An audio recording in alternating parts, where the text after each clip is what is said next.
The secret origins of CERN are nefarious to the core. Sergio Bertolucci, the science director at CERN, admits that they're trying to open a doorway to a parallel reality, and they hope that something, unknown unknowns, he calls them, will come through it.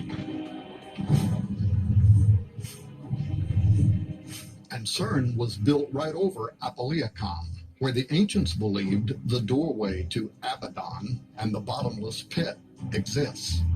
Is the bottomless pit from Revelation chapter 9 about to open? Technology today is being developed so that we can communicate with extra-dimensional entities. The ancient conspiracy at the center of CERN's most secretive mission.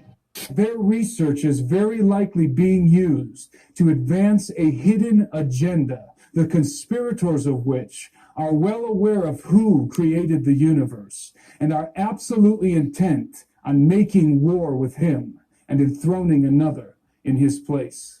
CERN is an acronym derived from the French rendition of the designation European Council for Nuclear Research, which was a provisional council organized in the early 1950s with critical backing from the United Nations, whose task was to plan for the construction of a multinational European research facility that would be dedicated to the study and advancement of nuclear physics. On the 29th of September 1954, the Provisional Council was dissolved, and the European Organization for Nuclear Research, or CERN, was born. As an interesting side note, the infamous Bilderberg Group was also conceived that same year, exactly 4 months later, on the 29th of May. Both of these organizations enjoy diplomatic immunity. Although the Provisional Council had been dissolved, paradoxically, the acronym of CERN remained, even though it did not correspond to the title of the new organization. Distinguished physicist and one of the key pioneers of quantum mechanics, Werner Karl Heisenberg, who had inexplicably insisted that the original acronym of CERN remain in effect, as Tom Horn elucidates in his book, On the Path of the Immortals. Werner Heisenberg understood quite well what quantum physics implied for humanity. Inherent within this theoretical realm, populated by obtuse equations and pipe-smoking scientists, lies what I call the Babylon potential. This is the secret knowledge, the scientific imperative, informed and driven by spiritual advisors, that the Bible cites as the key to opening a gateway for the gods. It is Ente Menaki, Baba Alu, the opening of the Abzu, the doorway to hell. Tom goes on to explain that, although Heisenberg may or may not have known it, certain Celtic deity called Cernunnos, whose name means horned one, is thought to be the god of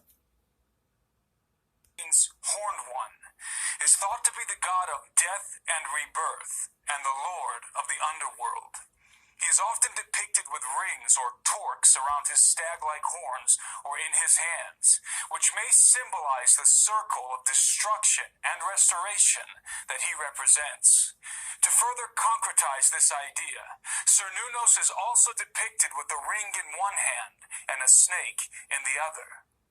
Because of the cycle by which it sheds its skin, the snake has ever been a mystical motif of death and rebirth, destruction and restoration.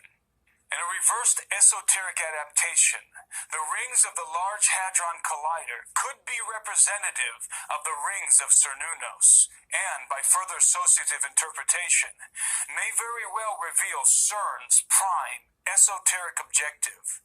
I believe it does, and will address it at the end of this analysis. I understand that drawing correlations between the acronym of CERN and deities from the ancient world may seem too forced and tenuous for critical minds, and I might be inclined to agree, if CERN had not evoked such correlations first.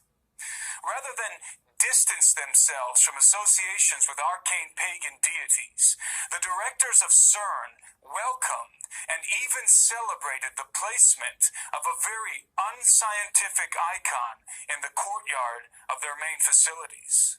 On the 18th of June 2004, A 2-meter-high statue, bequeathed by the representatives of India's Department of Atomic Energy, was ceremoniously unveiled at CERN.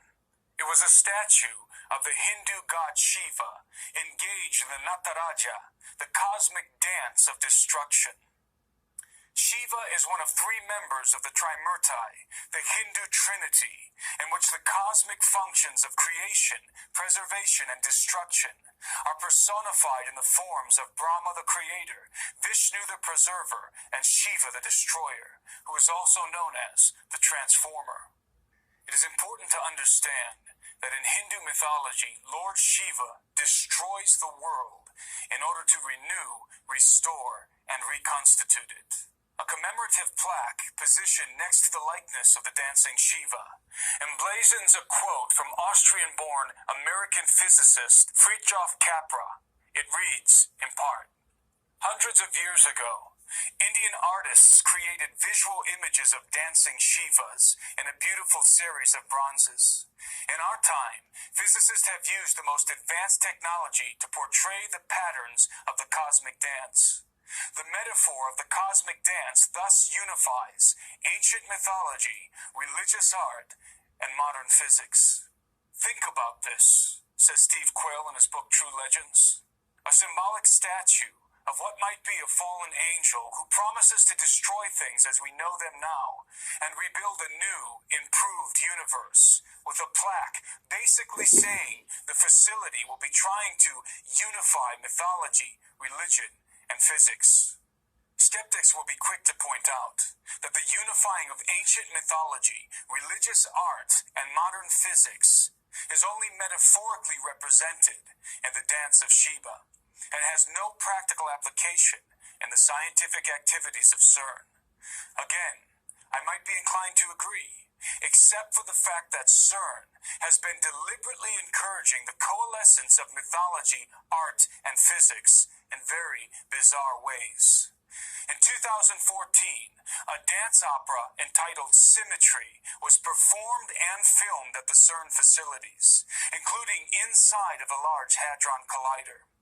Directed by filmmaker Ruben Van Leer and featuring the voice of American soprano Claren McFadden, Symmetry was a collaborative project involving not only choreographers and dancers from the production team, but many of CERN's own scientists. Once again, rather than distance themselves from arcane and mythological associations, the scientists at CERN embraced this highly esoteric and occult-laced production. One could spend hours breaking down all of the deliberate esoteric insinuations in the trailer for the film alone. But in the interest of time, let me just point out one of the more obvious details. The name of the film's protagonist is Lucas, which also happens to be the actual name of the Slovakian dancer and choreographer who plays him. Without plunging too deeply into etymological roots, the name Lucas means bringer of light, and is in fact a derivation of the Latin term Lucifer. Of course, all of this could be purely coincidental, but given the overtly esoteric nature of the film, it is highly unlikely that the name of the main character is a consequence of happenstance, regardless of the filmmaker's intention. The truth is that the occult, art, and science have always been fundamentally entwined. The natural synthesis or symmetry that binds them is perhaps best illustrated in one man, Sir Francis Bacon. Bacon, who is widely considered to be the father of modern science and the primary proponent of the scientific method, which is the very underpinning of CERN, was himself an occultist, artist, and scientist.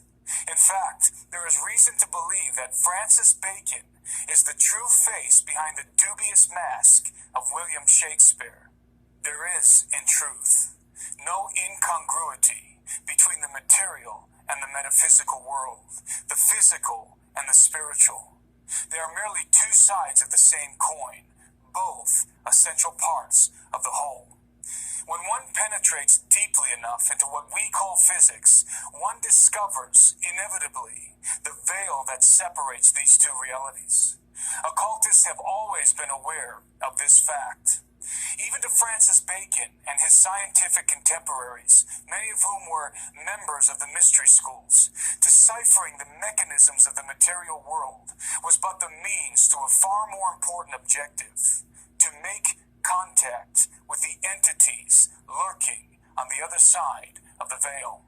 This veil is often described as a dimensional doorway that allows access into realms beyond the perceivable world. The concept of unperceivable dimensions existing essentially in the same space we physically occupy is not only very probable, but also very widely accepted in the scientific community. People are part of the